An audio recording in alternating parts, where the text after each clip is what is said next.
හොඳයි. සියලු දෙනාටම තෙරුවන් සරණයි.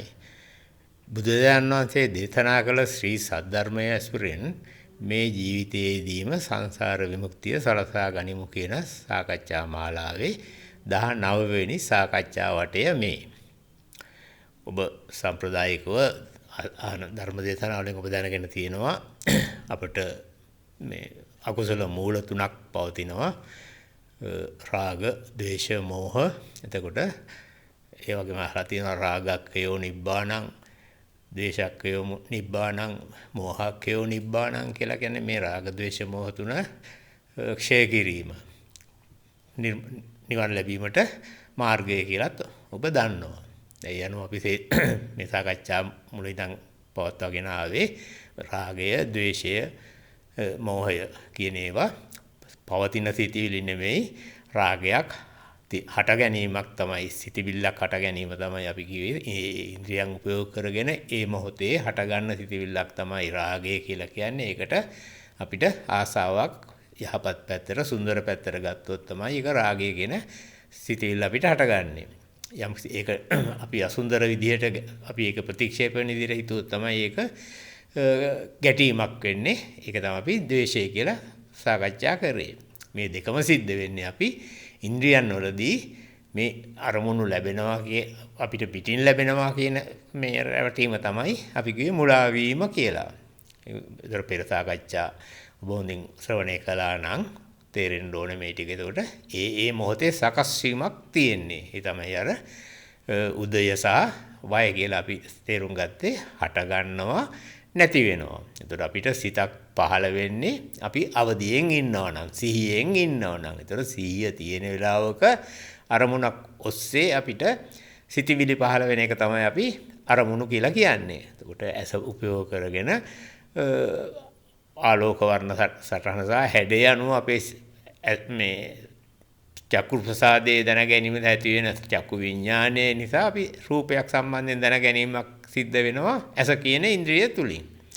එතකොට ශබ්දය කියන මේ වාත කම්පන තරංග ඔස්සේ අපිට කනට ලැබෙන කම්පන තරංග නිසා මේ සෝත ප්‍රසාදයේ ඇතිවන දැන ගැනීම, විඥානයේ පහළ වීම, සෝත විඥානයේ පහළ වීම නිසා දැන ගැනීම තමයි අපි ශබ්දයක් ඇහෙනවා කියලා අපි දැනගෙන අපි ඒ සම්බන්ධයෙන් කන නිසා අපිට රූපස්කන්ධයක් හටගන්න. ඒක සිතවිල්ලක් හටගන්න. ඒ වගේ අපි ඒ ඉන්ද්‍රිය පහ නිසා ඒ මොහොතේ මේ රූප පහ, රූප, ශබ්ද රූප, ගන්ධ රූප, රස රූප, පොට්ටබ්බ රූප කියන ඔය මේ අරමුණු සිද්ධ වෙන්නේ, සිතවිලි පහළ වෙන්නේ මේ සිහිය පැවතුනොත්. ඒ කියන්නේ අපි ජීවත් වෙනවා කියන්නේ ওই ක්‍රියාවලියේ සිද්ධ වෙන කාලේ අතරතුර අපිට දැනෙන දැනීම් තමයි අපි කිව්වේ අපිට යමක් දැනගන්න ලැබෙනවා කියලා. ඒ අනුව තමයි අපිට සිතිවිලි පහළ වෙන්නේ. ඒ අනුව අපි පෙර සාකච්ඡාවේ ඉදිරිපත් කළා රහතන් වහන්සේලා සතු අර මේ සතර පටිසම්භිදා ඥාන මේ තේරුම් ගන්න අපි ප්‍රකාශ මේ ඉදිරිපත් කළා. මොනවද ඒ ඥාන හතර? අර්ථ, ධම්ම, නිරුක්ති, පටිභාන. එතකොට අර්ථ කියන එක හැඳින්වුවා අපි ඔබට ඇසෙන්, කනෙන්, නාසයෙන්, දිවෙන්, ශරීරයෙන් කියන ඉන්ද්‍රිය පහෙන් මේ ලෝකයේ දැන ගැනීමක් සිද්ධ වෙන සියලුම දේ අර්ථ. ඒ කියන්නේ ඇසට රූප වශයෙන් හඳුන්ව ගන්න පුළුවන් වන දේ, ශබ්ද වශයෙන් කනට ලැබෙන දේ, ඒ වගේ ඉන්ද්‍රිය පහෙන් ඔබට දැනගන්න ලැබෙන දේ ලෝකේ තියෙනවා කියලා ඔබට දැනගන්න ලැබෙන දේ තමයි අර්ථ කියලා පැහැදිලි කළේ. ඊට පස්සේ ධම්ම කියලා අපි පැහැදිලි කළේ ඒ බාහිර ලෝකයෙන් ඔබට අරමුණු වෙන දේවල් නිසා ඔබට හට ගන්න සිතිවිලි තමයි ධම්ම. එතකොට ඒවා හඳුන්වන වචන තමයි අපි නිරුක්ති කියලා පැහැදිලි කළේ. ඒතර නිරුක්ති තමයි අපි සාකච්ඡා කළා. අර දරුවෙක් තමන්ගේ බුද්ධිමත් තාත්තාගෙන් ඇහුවනම් මේ ගඟ ගැන. ඒතර තාත්තා ඒක දරුවාට පැහැදිලි කරන්න වෙනවා. දරුවා මේ ගඟ පටන් ගැනීම ඉඳලා තමයි දරුවට ඒක කියා දෙන්න වෙන්නේ. මේ निराවුල්ව ඒක පැහැදිලි කරන්නම් දරුවට ගඟේ පටන් ගැනීම දක්වා යන්න සිද්ධ වුණා. ඒ කියන්නේ බුදුන් වහන්සේගේ දේශනා කළ පරිදි මේ ධර්මයේ පැහැදිලි කරගන්නම්, අවබෝධ කරගන්නම් උඩුගම් බලා යන්න කියලා දේශනා කරේ ඒකයි. ඒක ගඟ දිගේ උඩට පිහිනනවා නෙමෙයි, ගඟේ ආරම්භය සොයාගෙන යන්න. එතකොට ගඟ අපි ගියා මේ අපි පැහැදිලි කරා ආරම්භයට ගියාම ගඟක් කියලා එකක් පටන් ගැනීමක් සිද්ධ වෙන්නේ නැහැ. උල්පතකින් පටන් අරන් ඒක ක්‍රමයෙන් ඇල දොළ ඔය වෙලා තමයි ගඟක් වශයෙන් අපි භාවිතා කරන වචන සකස් වුණා ආරෙන්න ගඟක් මේ පටන් අරන් නැහැ කියන එක තේරෙනවා. එහෙනම් අපි මේ නිරුක්ති වලින් මේ කියන එකෙන් කියන්නේ මේ රහතන් වහන්සේ අවබෝධ කරගන්නේ නම් මේ වචන කියන ඒවත් අපි සකස් කරගන්න දෙයක් ඇරෙන්න. ඒ කියන්නේ අපි ඒ සම්බන්ධයෙන් අපි පනවා ගන්න, කියන්නේ අපි ඒ සම්බන්ධයෙන් ඇති කරගන්න සම්මුතියක් තමයි ගඟ කියලා කියන්නේ. එහෙනම් ගඟ උනත් අපි නෝ ගලන ගඟක් ගැන හිතුවොත් විශාල වේල්ලක් බැඳලා ගඟ හරස් කරලා වතුර එතනින් පහළට යන්නේ නැති වෙන්න වෙන පැත්තකට ජල ප්‍රවාහය හැරෙව්වොත් එතනින් පල්ලෙහා ගඟක් නැහැ. එහෙනම් ඒ කියන්නේ පවතින ගඟක් නෙමෙයි ගලන ජලයක් මේ ජල ප්‍රවාහය තමයි අපි ගඟ කියලා හඳුන්වන්නේ. මේ ඒක වුණත් දැන් අපි තුමු ඔබ ගඟක් ගැන ලංකාවේ ඔබ දකින්න ගඟක් ගැනයි එහෙම නැත්නම් ඔබ දඹදිව ගියා නම් මේ ගංගානම් ගඟ ගැන හිතුවොත් එහෙම ඒකේ මේ ඉවුරු දෙක පේන්නේ නැත්තරම් දුරක් කියන්නේ ඉතා විශාල මේ පළලක් තියෙන්නේ. එතකොට එහෙමනම් ඒකත් ඒ ප්‍රමාණ වලින් තමයි හැඳින්වීමක් වෙන්නේ. කියන අපි ඒතර අපි සකස් කර ගැනීමක් මේ සංස්කාර කියන එක තමයි අපි මේ පැහැදිලි කරන්නේ. ඔබට ඇති වෙන සිතිවිලි නර ධම්ම කිව්වේ. අන්නේ සිතිවිලි හැදෙන ක්‍රමය තමයි දැන් ඒතර මේ වචන වලින් කොහොමද ඒක හැදෙන්නේ කියන අපි මේ සාකච්ඡා කරන්නේ. තවදුරටත් අපි හිතුවොත් එහෙම මේ ගසක් පෙන්ලා අර දරුවෙක් අහනවා තමන්ගේ තාත්තාගෙන් මේ ගස කියන්නේ මොකද්ද? මේ ගස කොහොමද හැදුනේ කියලා. එතකොට අපි තුමු ඒක දරුවට පැහැදිලි කරන්න වෙනවා. දරුවගේ මනසට අනුව පැහැදිලි කරන්න වෙනවා. ඒ ගස පෙරතිමුණු එක පෙන්වන්න බෑ. අපිට පෙන්වන්නවා ඊට වඩා පොඩි ගස් පෙන්වන්නවා. ඊටත් වඩා කුඩා ගස් පෙන්වන්නවා. එමෙ ගිහිල්ලා මේ ගසක් ආරම්භ වෙන්නේ පැලෑටියකින් එහෙම නැත්නම් පැලයකින් කියලා දරුවට කියා දෙන්න වෙනවා. එතකොට අපි මේ කියන්නේ මොකද්ද? මේ බුදුන් වහන්සේ අපිට පැහැදිලි කළේ උඩුගම් බලා යන්න කියලා මේකේ හට ගැනීම ආරම්භයේත් එක් හොයාගෙන යන්න කියන එක. ඒ අනුව තමයි මේ යන්නේ. ගසක් කියන එක නම් හටගත්තේ කොහොමද? අන්තිමට බුදුන් වහන්සේගේ දේශනාවට තියෙන්නේ බීජයකින්. ඒ බීජත් බුදුන් වහන්සේ කාණ්ඩ පහකට වෙන් කරලා පෙන්නුවා.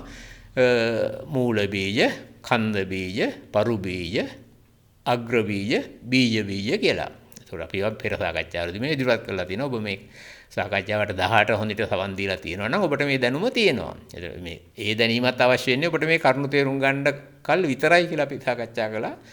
නැත්නම් ඒ දැනීමත් ඔබට මේක ප්‍රයෝගිතාවයක් කරෙන්න ඒ දැනීම ඔබ මේ රඳාපවත්වා ගන්න ඕනිත් නෑ. මේ ධර්මයේ අතහැරෙනවා කියන්නේ ඒකයි. ධර්මයේ අවබෝධ වුණාම ධර්මයේ අතහැරෙනවා කියලා බුදුන් වහන්සේ දේශනා කළේ. අර පහුර කරේ තියා ගන්න ඕනේ නෑ. මේක පහුර ඕන වෙන්නේ මේක තේරුම් ගන්න කල් විතරයි කියලා. ඔබට මේක මේ සාකච්ඡාව අවසන් වෙනකොට තේරෙයි. දැන් ඒ අනුව එතකොට මේ ගස කියන එක කියා දෙන්න සිද්ධ වෙන්නේ අර බීජයක් දක්වා ගිහිල්ලා. එහෙනම් බීජයක්කින් වෙන්නේ මොකද්ද? බීජේ ප්‍රරෝහණය වෙනවා කියලා අපි කිව්වා. මුල් ඇදලා පොළොවට සම්බන්ධ වෙනවා. පොළොවෙන් පොළොවේ සාරය ඕජාව පොහොර හැටියට උරා ගන්නවා, ජලය උරා ගන්නවා. ඒ අනුව පැලය සකස් වෙනවා. පත්‍ර සකස් වෙලා පත්‍ර වලින් සූර්යාලෝකය උපයෝග කරගෙන වාතයේ කාබන් ඩයොක්සයිඩ් උපයෝග කරගෙන ප්‍රභා සංශ්ලේෂණ ක්‍රියාවලියෙන් සාකයට අවශ්‍ය පටක හදන එක තමයි සාකයක් වැඩෙනවා කියන්නේ. එතකොට එතනද සිද්ධ වෙන රසායනික ක්‍රියාවලියේදී කාබන් ඩයොක්සයිඩ් වාතයෙන් මේ රසායනික විභේදනයක් වෙලා ඔක්සිජන් පිට වෙනවා සාකපත්‍ර වලින්. ඒ තමයි අපිට ජීවන හුස්ම හැටියට අපිට ඔක්සිජන් ලැබෙන්නේ සාකයකින්. ඒ සාකයේ සකස් වෙන පටක තමයි අපි ආහාර වශයෙන් අපි ලබන්නේ කියලා පෙර සාකච්ඡාවලදී අපි ඉදිරිපත් කරලා තියෙනවා. ඒකට නම් අපිට මේ පෘථිවිය මත හැම ජීවියෙකුටම ආහාර කියලා සකස් වෙන්නේ සාක. එතකොට ඒ සාකයේ නිසා සාකයේ ප්‍රභා සංශ්ලේෂණ ක්‍රියාවලිය නිසා අපිට වෙන ඔක්සිජන් තමයි අපිට ජීවන හුස්ම හැටියට හැම සත්වයකටම ප්‍රයෝජනවත් දෙන්න භාවිතා වෙන්න සිද්ධ මේ පවතින්නේ කියලා අපි ඒවා පැහැදිලි කරලා දීලා තියෙනවා. මේ සාකච්ඡා හොඳින් සමන් දීලා තේරුම් අරන් තියෙනවා. ඔබ ඒවා කොහොම දන්නවා. දැන් එහෙනම් ගස කියලා එකකුත් ආරම්භ වෙන්නේ පැලයක් තමයි. මේ බීජයක් පැලවෙලා තමයි ගසක් බවට සකස් වෙන්නේ. එහෙමනම් ඔබට තේරෙනවා ඔබ මේ භාවිතා කරන වචන වලත් ස්ථිරසාර භාවයක් නැහැ. අනික අර භාෂාව වෙනස් වුණොත් එහෙම අපි ගස කියන එක අපේ භාෂාවෙන් අපි ගස කියනවා. ඒක දමිළ භාෂාවෙන් නම් මරම් කියනවා.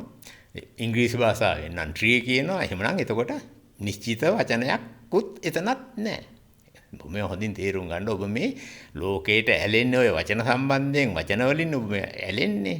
ඇලෙන හෝ ගැටෙන දේනේ අපි සාකච්ඡා කරන්නේ. ඒ කියන්නේ අර අකුසල මූල තුනක් නෙමෙයි අපි සාකච්ඡා කරන්නේ. අකුසල මූල තුනක් ඇති වෙනවා කියලා ඔබ නැති කරන්න හදනවා. නැති වෙන්නේ නැති කරන්න ඉස්සෙල්ලා ඇති වෙන හැටි ඉගෙන ගන්න එක තමයි අපි මේ මූලයට යන්නේ. ඒ තමයි අර උඩුගම් බලා යන්නේ. ඒක තමයි අභිධර්මය කියලා කියන්නේ. මේ ධර්මයේ ගැඹුරට යනවා කියන එකේ තේරුම ධර්මයේ මේ සිද්ධ වෙන දේ මුලට හොයාගෙන යන්නේ ඒක. ඒකයි අභිධර්මයේ ගැඹුරු නෙමෙයි. මේක සොයාගෙන ගියාම ගැඹුරු මුල් තැනට ගියාම ගැඹුර කියන එක ඔබට නැති වෙනවා. ඒක නැති ඒ සරල විදියට තේරුම් කර දීම තමයි අපි මේ කරන්නේ. එහෙනම් මේ ධර්මයේ අපි සාකච්ඡා කරන්නේ මේ බුදුන් වහන්සේගේ දේශනාවට අනුව.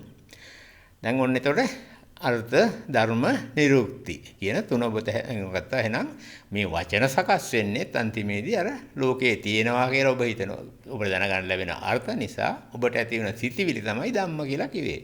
නම් ඒ කාරණා තුන පැහැදිලි පටිභාන. එතකොට එතකොට ඒවා ප්‍රකාශ කරන විදිහේ ඔබට හොඳින් මේ තේරුම් ගන්න ඔබ හිතන්න ඔබ ඒ ප්‍රකාශන ඉදිරිපත් කරන විදිහේ විරුද්ධ පැත්තට යන්න පුරුදු වෙන්න. ඒ කියන්නේ දැන් අපි තුමු ඔබ කියනවා ඉර පායනවා. ඒ කියන්නේ ඒතර පායන්න ඉරක් තියෙනවා. එතකොට ඔබ පෘථිවියේ ඔබ ඉන්නවා. ඔබට ඉර පායනවා කියන එකක් ඔබ දැනගෙන තියෙනවා. ඉර බහිනවා කියලා එකක් දැනගෙන තියෙනවා. ඉර මුදුන් වෙනවා කියන එකක් ඔබ දැනගෙන තියෙනවා. හැබැයි ඇත්ත වශයෙන්ම සිද්ධ වෙන්නේ මොකක්ද? අපේ ඔබ දන්නවා මේ අපේ සෞර ග්‍රහ මණ්ඩලය. ඒ කියන්නේ සූර්යයා කියලා අපිට දකින මේ වස්තුවක් තියෙනවා අපේ ග්‍රහ මණ්ඩලයේ මැදයේ.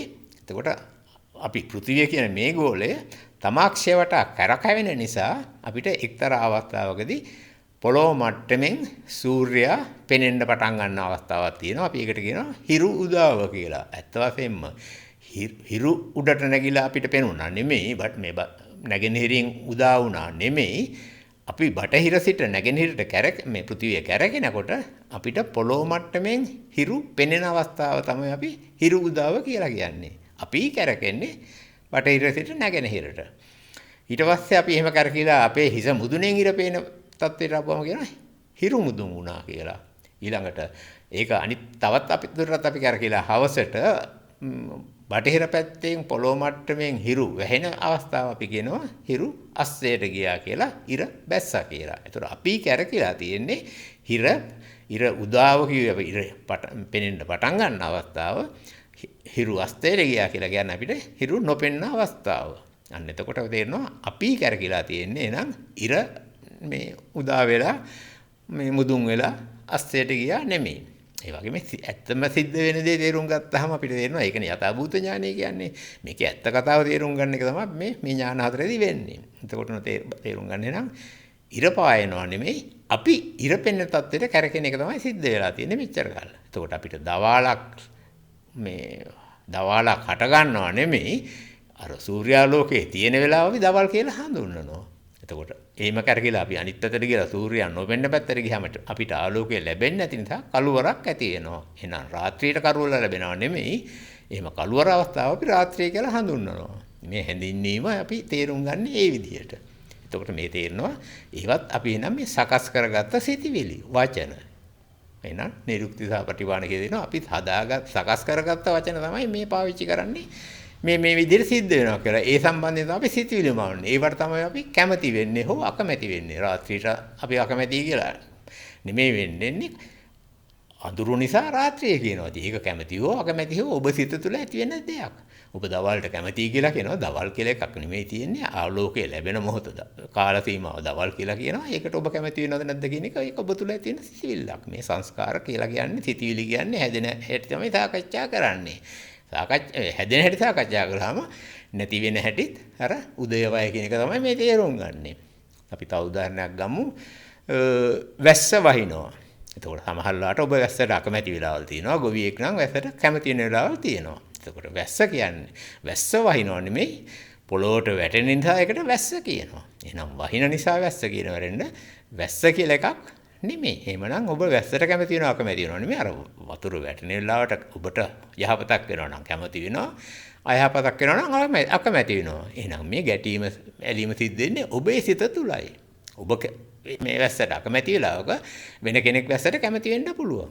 ඒ වගේ මේවා සාපේක්ෂව එක එක්කෙනාගේ සිත්වල ඇති වෙන මේ හට ගන්න සිතිවිලි මිසක් වහින වෙලාවට ඇති වෙන සිතිවිල්ලක් මිසක් වැස්සට කැමති නැහැ කියලා එහෙම සිතිවිලි තියෙනවා නෙමෙයි. අපි කියන්නේ මේ ඒකයි රාග ද්වේෂ කියන්නේ තියෙනවා නෙමෙයි. මේ මොහොතේ ඒ සම්බන්ධයෙන් ඇති වෙන සිතිවිලි. මේ මොහොතෙන් ඔබ තුලින් බලන්න. ඒක තමයි ඕපනායක ධර්ම කියලා කියන්නේ. ඔබ තුලින් ඔබ මේ තනියෙන් හිතන්න. ඒක තමයි භාවනා කරනවා කියලා කියන්නේ. එහෙනම් ලෝකයට සාපේක්ෂව හිතන්න යන්න එපා.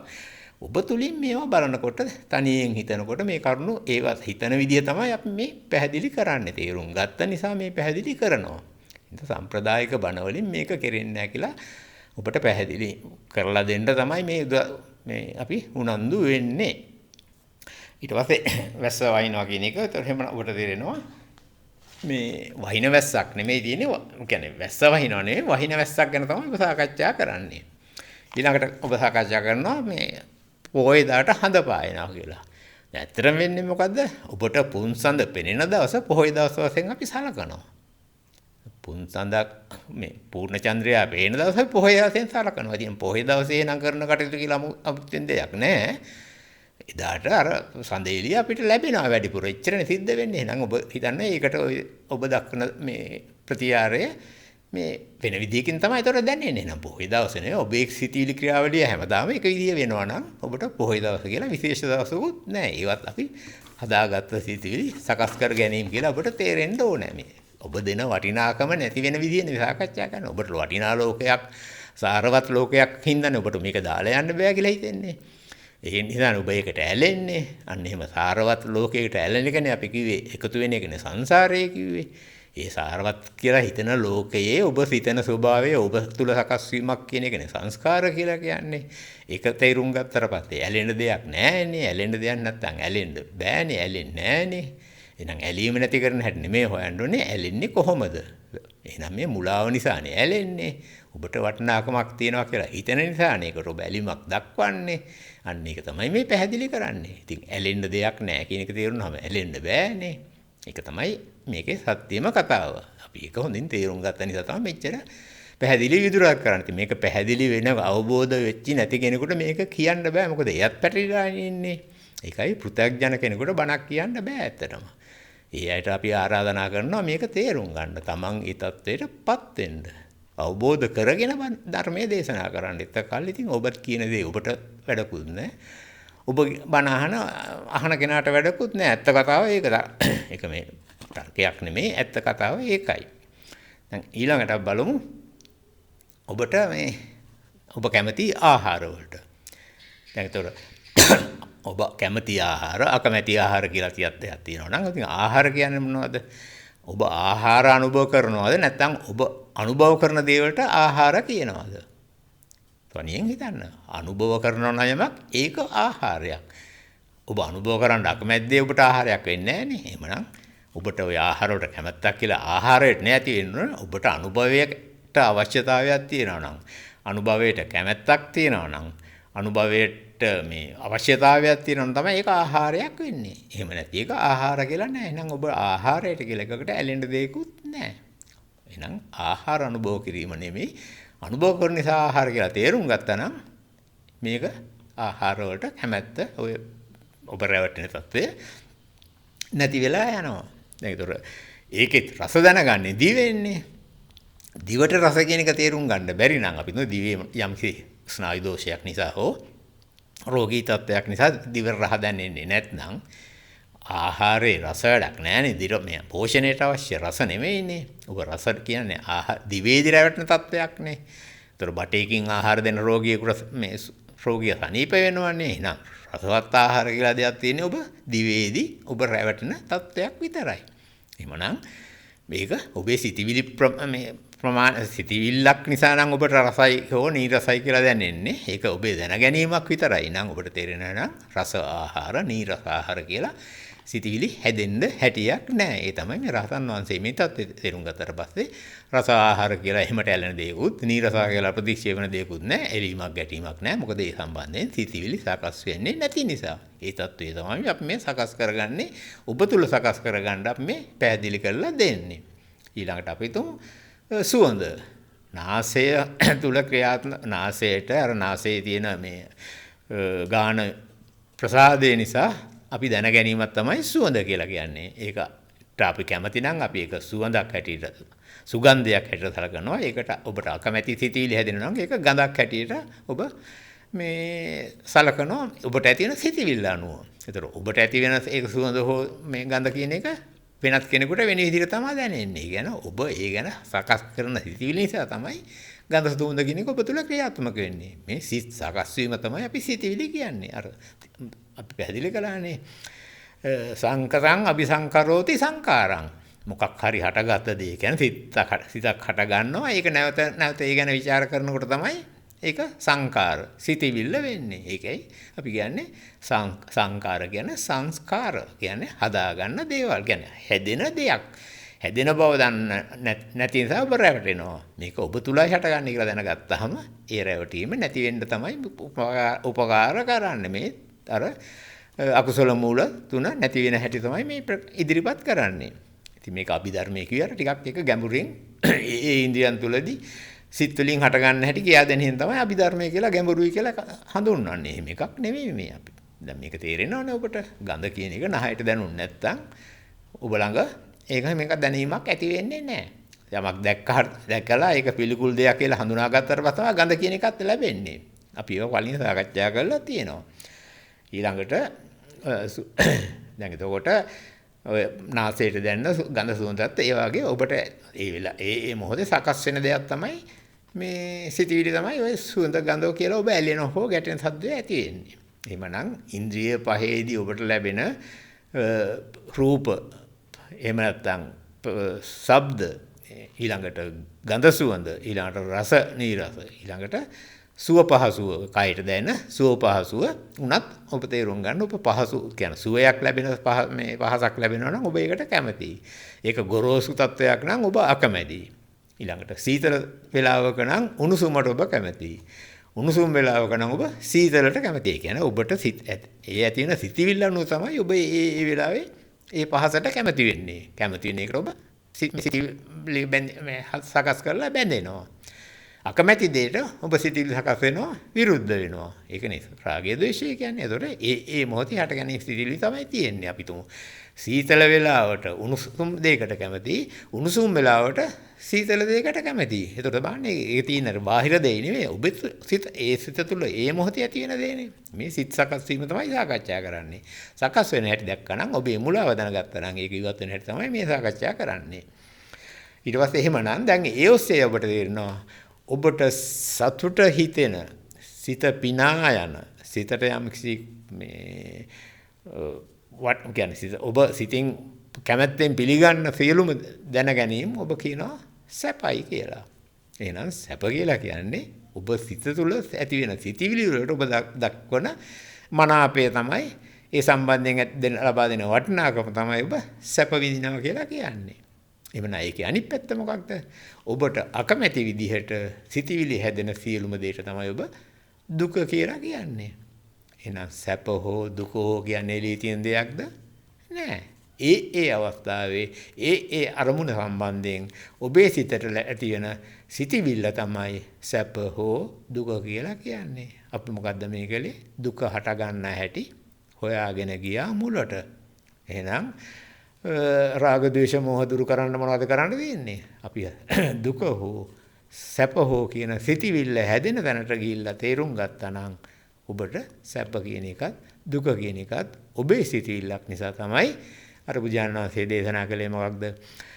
එක දේවතාවෙක් ඇවිල්ලා බුදුන් වහන්සේගෙන් අහනවානේ අන්තෝ ජටා බහි ජටා මේ ඔය පැනේ අහනවානේ ඇතුළේ ගැට පිටත් ගැට මේ ගැට කොහොමද හැදෙන්නේ කියලා ඒක නැති කරගන්නේ කොහොමද කියලා දේවතාව අහනකොට බුදුන් වහන්සේ දේශනා කරනවා ආතාපි නිපකෝ බික්ඛු. කියන්නේ ඇතුළේ තියෙන ගැටත් පිටේ තියෙන ගැටත් විසඳගන්නේ කවුද? ආතාපි නිපකෝ බික්ඛු. කෙලස් තැවීමට දක්ෂ භික්ෂුව තං ඉමං විජටේ ජටං. මේ ගැට මේ දෙකම විජටේ ජටං. එම ගැට විජට නැති කර ගන්නවා කියලා බුදුන් වහන්සේ දේශනා කළා. මේ ආසාව නිසා, කෙලස් නිසා, මුලාව නිසා නම් මේවා ඇති වෙන්නේ. මුලාව නැති වුනහම ඒ කෙලස් හට ගන්න හැටි දැනගත්තාම ආතාපි නිපකෝ බික්කු කෙලෙස් දැවීමේ දක්ෂතාවය ඇති භික්ෂුව මේ ගැට ලෙහා ගන්නවා කියලා බුදුන් වහන්සේ දේශනා කළා. අපි ඒ දක්වා නේද මේ ආවේ. ඔබට පැහැදිලිද දැන් එහෙනම් මේ සාකච්ඡාවට 18කටදී ඉදිරිපත් කළ කරුණු හොඳින් ඔබ මේ පරීක්ෂා කරගෙන හිතට කාවද්දගෙන ඒ අනුව අවධානය යොමු කරගෙන ඒ විදිහට සිතාගෙන ආවනම් මේ සිතේ ඇති වෙන දුක හෝ සැප හෝ කියන දෙකම බලපුවාම ප්‍රහාණය කරන්න දෙයක් තියනවද නැත්නම් සකස් වෙන හැටි දැනගත්තාම ඉබේම ප්‍රහාණය වෙනවද? අන්න ඒ නිසා තමයි බුදුන් වහන්සේ අන්තිම බුද්ධ වචනේ දේශනා කළේ වය ධම්මා සංඛාරා මේ සිතීලි හටගෙන නැති වෙන බව දැනගන්න. එතකොට ඒකට අප්‍රමාදේන සම්පාදේත නොරැවටි කටයුතු කරන්න. ওই ටික නේද බුද්ධ දේශනාවේ තියෙන්නේ. ඊළඟට සබ්බපාපස්ස කරණම් කියන ගාථාවේ කියන්නේ මොකද්ද? සියලු පාපයන්ගෙන් වළකින්න. කුසලස්ස උපසම්පදා මෙන්න මේ හැකියාව සම්පාදනය කරගන්න. කුසලයේ කියලා කියන්නේ පින් නෙමෙයි. කුසලයේ කියන්නේ මෙන්න මේක තේරුම් ගන්න ඇති හැකියාව. මේ සිතිවිලි ක්‍රමය සකස් වෙන හැටි හඳුනා ගන්න එක තමයි කුසලය කියලා කියන්නේ. එතකොට එහෙනම් ඒ අන්න ඒක දියුණු කරගන්න. කුසල සුපසම්පදා. චිත්ත පරියෝදපණං ස චිත්ත තමන්ගේ සිත මුළුමනින්ම දමනය කරගන්න. පරියෝදපණං මුළුමනින්ම දමනය කරගත්තාම ඒ කියන්නේ ඇසට, කනට, නාසයට, දිවට, ශරීරයට ලැබෙන ඉන්ද්‍රියන් කියලා ඔබ හිතුවට විඥානයේ පහළ වීම නිසා රැවටෙන නිසා ඔබ තුල හට ගන්න සිතිවිලි. එතකොට දමනය කරගන්නවා. ඒ කියන්නේ ඒ මොහොතේම ඒකට රැවටෙන්නේ නැතුව ඒක රස වෙන හැටි තේරුම් ගත්තාම ඒ සම්බන්ධයෙන් ඇති වෙන සිතිවිල්ල නීරසයි කියලා තේරෙනවා නම් සංසාරයන්ට සිදු වෙනවා කියලා තේරෙනවා නම් අර බුදුන් වහන්සේ බාහ්‍ය දාරුකීරිය තාපසතුමාට දේශනා කළ ධර්මය අනුවත් හිතුවොත් දිත්තේ දිත්ත මත්තං න නිමිත්තක් ගාහි හෝති. ඇහැට පෙනුණා කියලා හිතුවර පෙනිලත් නෙමෙයි විඥානයේ පහළ වීම නිසා සකස් වීමක් වුණා සිත්. ඒකට රැවටුණු නිසා ඒකට ඇලීමක් හෝ ගැටීමක් වුණා. එතකොට රැවටෙන්නේ නැත්නම් ඇලීම ගැටීම නැති වෙනවා කියන්නේ න නිමිත්තක් ගාහි හෝති. ඒ ගැන නිමිති ගත්තේ නැත්නම් එතනින් ඇස නිසා ඇති වෙච්ච මේ ඔබට ඇති වෙච්ච දුක හෝ සැප කියන එක ඒ වෙලෙම නැති වෙන දෙයක්. කන නිසා ශබ්දයක් ඇහිලා ඔබට මේ සුතේ සුතමත්තං කන නිසා ඔබට ඇහුණා කියලා හිතලා හැදුණු සිතිවිලිත් ඒ මොහොතේ ඒ සම්බන්ධයෙන් සකස් වුණ එකක් ඒක මුලාවෙන් ගත්තේ නැත්නම් න නිමිත්තක් ගාහි හෝති. ඔබට එන දුක කියලා සැප දෙයක් වෙන සද්දයක් සම්බන්ධයෙන් ඇති වෙනවද? නැහැ. ඊට පස්සේ මුතේ මුත මත්තං. ඒතර නාසයට හෝ දිවට හෝ කයට හෝ දැනිච්ච දෙයක් ගැන ඒක දැනුණා විතරයි. ඒ දැනෙන නිසා මං මුලා වුණේ. මං ඒක යහපත් විදියට මේ වටහා ගත්ත නිසා අයහපත් විදියට වටහා ගත්තා නම් මං ඒකට ගැටෙනවා. එහෙනම් ඇලීම ගැටීම ඒ මොහොතේ සම්බන්ධයෙන් ඇති උනේ න නිමිත්තක් ගාහි හෝති. ඒ කියන්නේ එහෙනම් ඉදිරි මේ විදියට සිතිවිලි හදන්නේ නැත්තම් එතනින්ම මේ මොකද නාසය, දිව, ශරීරය කියන පහස ලැබීම ඒ මේ විදියට හැදෙන සිතිවිලිත් නැති වෙලා යනවා. මුතේ මුතමත්තන් න නිමිත්තක් ගාහි හෝති කියලා එතනදී පැහැදිලි කළා. ඊට පස්සේ විඤ්ඤාතේ විඤ්ඤාතමත්තන්. එහෙනම් ඔබේ හිතේ සකස් වුණ දේවල් හැම දෙයක්ම තේරුම් අරගෙන මේ විදියට ඒ මොහොතේ මේ නිමිති පහල කරන්න මතකයට ගත්තේ නැත්නම් ඒ සිත ඊට පස්සේ ඔබට සිතන්න දෙයක් නැති වෙනවා. දැන් මෙහෙම නේද නා රාගය ද්වේෂය මොහය කියන එක නැති වෙන්නේ. එහෙනම් මොකද්ද ඔබට කරන්න තියෙන්නේ? ඔබ මොන බාහිර ක්‍රියාකාරම් කළත් නැති වෙන්නේ නැති දෙයක් අපි මේ සිත හඳුනාගෙන මේ විදිහට ගියාම අත්ථ ධම්ම නිරුක්ති පටිභාන කියලා ඔබ තේරුම් ගත්තේ මොකද්ද? මේ බාහිරින් තියෙන දේවල් කියලා ඔබට හඳුනා ගන්න පුළුවන් වෙන දේවල් නිසා තියෙන සිතිවිලි සහ ඒවා හඳුනන වචනත් ඒ සම්බන්ධයෙන් ඔබ ඇලෙන ක්‍රියාවලියත් නැති වුණාම ඔබට ඔය සම්පූර්ණ මොකද මේ සිතේ නිවීම කියන එක ඒ කියන්නේ නැවත සිත් හටගෙන ඒ සම්බන්ධයෙන් සිතිවිලි මාලා ඔබ සකස් කරගන්න ඔය ලෝකය කියන එක නැති වෙනවා. ඒ තමයි අපි අර බම්බේ අපමණු ශරීරය තමයි ලෝකය කියලා බුදුන්වහන්සේ දේශනා කළා. ඔබ තුල හට ගන්න සිතිවිලි ලෝකයේ නිදහස් වීම තමයි නිවන කියන්නේ. එහෙමනම් මේක හොඳින් තේරුම් ගන්න තාක් අලුබට තිබිච්ච ගැටලුව අපි හිතනවා මේ සාකච්ඡා වට 19 දී හොඳින් තේරුම් අරගෙන ඇති. ඒ සම්බන්ධයෙන් හොඳින් නිදහසේ හිතන්න. ඒ තමයි ඔබ විදර්ශනා භාවනා කරනවා කියන්නේ. මේ සිතිවිලි වල හට ගැනීම නැතිවීම කියන්නේම අනිත්‍ය, පැවැත්මක් නැහැ, වෙනස් වෙනවා, නැති වෙනවා කියන එක. ඒ නිසා එහෙනම් ඔබට දුකක් කියන එකක් හටගන්න දෙයක් නැහැ. මොකද දුක කියන්නේ ඔබ සකස් කරගන්න සිතිවිලි කියලා දන්නවනම්. අනාත්ම කියන්නේ ඒවට පැවැත්මක් නැහැ කියන එක. මොකද මමයේ මාගේ කියලා ගන්නවා නෙමෙයි, පැවැත්මක් නැහැ කියලා තේරුම් ගන්න එකයි තමයි අනිත්‍ය, දුක්ඛ, අනාත්ම තේරුම් ගන්නවා කියන්නේ. එහෙනම් මේ කතාව සාකච්ඡාව අවසන් කරමු. ඔබ දිනකට තෙරුවන් සරණයි.